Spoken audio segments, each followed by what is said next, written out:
Pening. Tengok.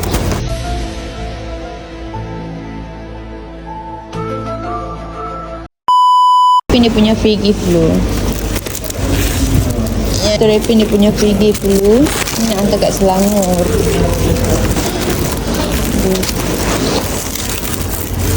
Itu. Ada kat dia punya helmet pula. Nak bagi dia tak ada.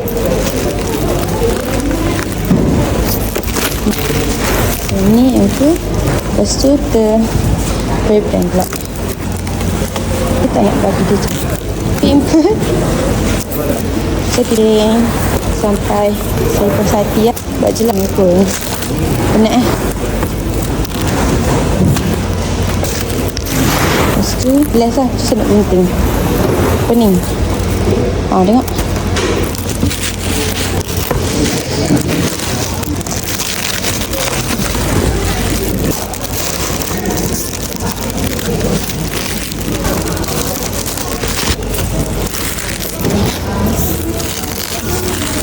So korang kita dah siap Rapin motor ni. Kalau korang berminat boleh klik abang dekat bawah. Okay, bye.